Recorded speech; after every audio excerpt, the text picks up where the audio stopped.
یعنی البتہ مہر کی قرارداد جو ہے وہ ہو جانے کے بعد آپس کی رضامندی سے تمہارے درمیان اگر کوئی سمجھوتا ہو جائے، کوئی ایگریمنٹ ہو جائے، عورت کہے کہ میں اتنا تمہیں معاف کرتی ہوں حق مہر، یا مرد جو ہے وہ خود اپنا کوئی پرابلم پیش کر کے ریکویسٹ کرے اور وہ معاف کر دے، تو اس میں کوئی حرج نہیں، لیکن دونوں کی آپس کی رضامندی ضروری ہے۔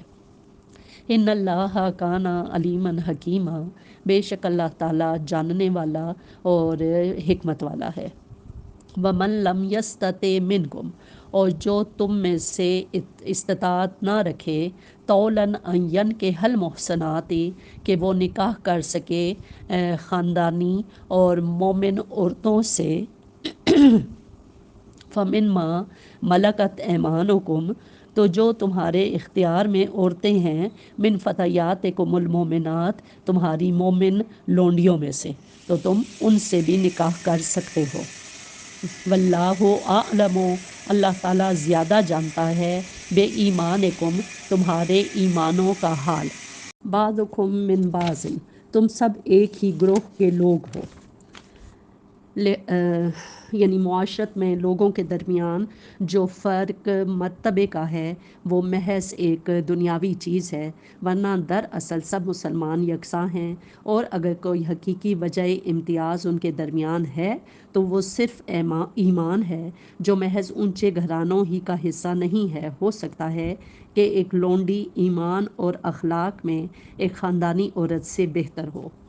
فَانْكِحُوهُنَّ، تم ان کے ساتھ یعنی لونڈیوں کے ساتھ نکاح کرو، بِإِذْنِ أَهْلِهِنَّ، ان کے سرپرستوں کی اجازت سے، وَآتُوهُنَّ، اور ان کو دے دو، أُجُورَهُنَّ، ان کے مہر، بالمعروف، معروف طریقے سے، یعنی جتنا رواج ہے اتنا ان کو ان کے مہر لکھ دو۔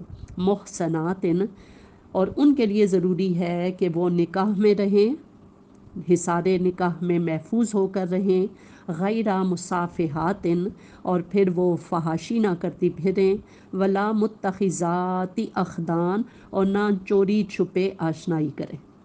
فَإِذَا أُحْصِنَّ، پھر جب وہ حصار نکاح میں آ جائیں، محفوظ ہو جائیں، فَإِنْ أَتَيْنَ، اور پھر اگر وہ کریں، بِفَاحِشَةٍ، کوئی بدچلنی، فَعَلَيْهِنَّ، تو ان پر، نصف، آدھی سزا ہے، ما علی المحسنات، جتنی کہ خاندانی عورتوں پر ہے، من العذاب، ان کے لیے سزا یعنی اتنی ہے، ان کو اتنا عذاب دیا جائے گا، اتنی ان کو سزا دی جائے گی جو خاندانی عورتوں کا حاف ہوگی۔ ذالک لمن خشی العنۃ منکم، یہ سہولت تم میں سے ان لوگوں کے لیے پیدا کی گئی ہے جن کو شادی نہ کرنے سے تقویٰ کے ٹوٹ جانے کا اندیشہ ہو، تو وہ اپنی ان کے ساتھ لونڈیوں کے ساتھ نکاح کر سکتے ہیں۔ وَأَن تَصْبِرُوا، اور اگر وہ صبر کر لیں، خیر لکم، اگر تم صبر کر لو، خیر لکم، تو یہ تمہارے لیے بہتر ہے۔ واللہ، اور اللہ، غفور رحیم، بخشنے والا مہربان ہے۔ یرید اللہ، اللہ تعالیٰ چاہتا ہے، لیبین لکم، کہ تم پر ان طریقوں کو واضح کرے، وَیَہْدِیَکُم، اور تمہیں انہی طریقوں پر چلائے، سنن الذین من قبلکم، جو تم سے پہلے گزرے ہوئے نیک لوگوں کے طریقے ہیں، وَیَتُوبَ عَلَیکُم، اور وہ تم پر تمہاری طرف متوجہ رہے، تمہاری توبہ کو قبول کرے۔ واللہ علیم حکیم، اور اللہ تعالیٰ جاننے والا، حکمت والا ہے۔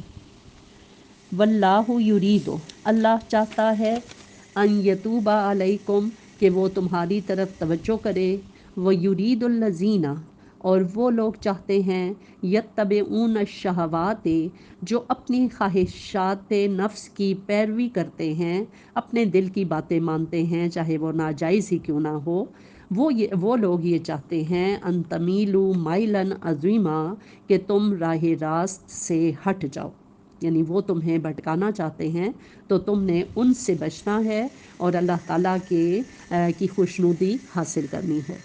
یہ اشارہ ہے منافقین اور قدامت پرست جہلا اور مدینہ کے نواحی علاقوں میں رہنے والے یہودیوں کی طرف۔ منافقین اور قدامت پرستوں کو تو وہ اصلاحات سخت ناگوار تھیں جو تمدن اور معاشرت میں صدیوں کے جمے اور رچے ہوئے تعصبات اور رسم و رواج کے خلاف کی جا رہی تھیں جو اسلام لا رہا تھا۔ مثلاً میراث میں لڑکیوں کا حصہ، بیوہ عورت کا سسرال کی بندشوں سے رہائی پانا اور عدت کے بعد اس کا ہر شخص سے نکاح کے لیے آزاد ہو جانا، سوتیلی ماں سے نکاح حرام ہونا، دو بہنوں کے ایک ساتھ نکاح میں جمع کیے جانے کو ناجائز قرار دینا، متبنہ یعنی منہ بولا بیٹا کو وراثت سے محروم کرنا اور منہ بولے باپ کے لیے متبنہ کی بیوہ اور مطلقہ کا حلال ہونا، یہ اور اس طرح کی دوسری اصلاحات میں سے ایک چیز ایسی تھی جس پر بڑے بوڑھے اور آبائی رسوم کے پرستار چیخ چیخ اٹھتے تھے۔ مدتوں ان احکام پر چمگویاں ہوتی رہتی تھیں۔ شرارت پسند لوگ ان باتوں کو لے کر نبی پاک اور آپ کی دعوت اصلاح کے خلاف لوگوں کو بھڑکاتے پھرتے تھے۔ مثلاً جو شخص کسی ایسے نکاح سے پیدا ہوا تھا جسے اب اسلامی شریعت حرام قرار دے رہی تھی، اس کو یہ کہہ کر اشتعال دلایا جاتا تھا کہ لیجئے آج جو نئے احکام وہاں آئے ہیں ان کی روح سے آپ کی ماں اور آپ کے باپ کا تعلق ناجائز ٹھہرا دیا گیا ہے۔ اس طرح یہ نادان لوگ اس اصلاح کے کام میں رکاوٹیں ڈال رہے تھے جو اس وقت احکام الہی کے تحت انجام دیا جا رہا تھا۔ دوسری طرف یہودی تھے جنہوں نے بے شمار پابندیاں، باریکیاں اور سختیاں اپنی شریعت میں بڑھا لی تھیں۔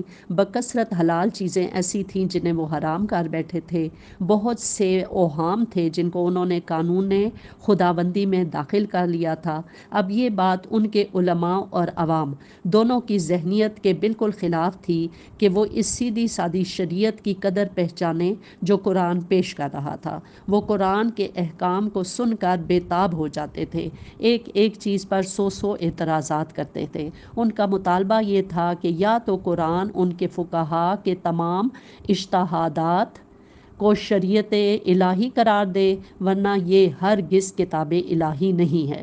مثال کے طور پر یہودیوں کے ہاں دستور تھا کہ ایام ماہواری میں یعنی پیریڈز جب عورتوں کو ہوئے ہوئے ہوں، عورت کو بالکل پلید سمجھا جاتا تھا۔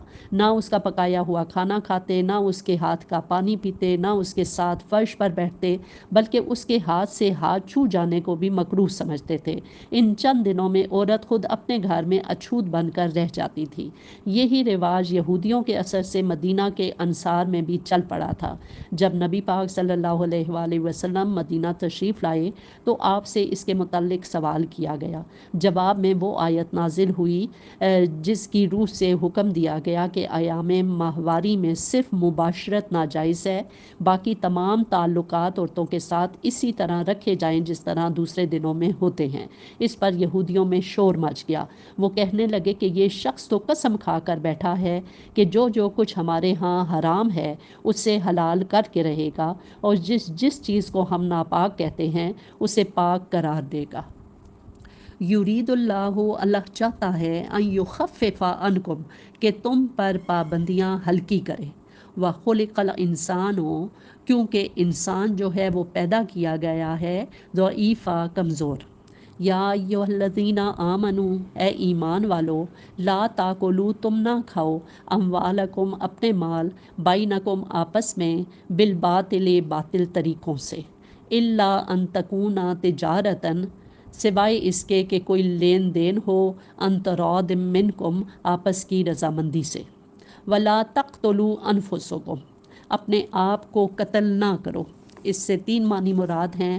نمبر 1 ایک دوسرے کا مال کھا کر اپنے آپ کو ہلاکت میں نہ ڈالو۔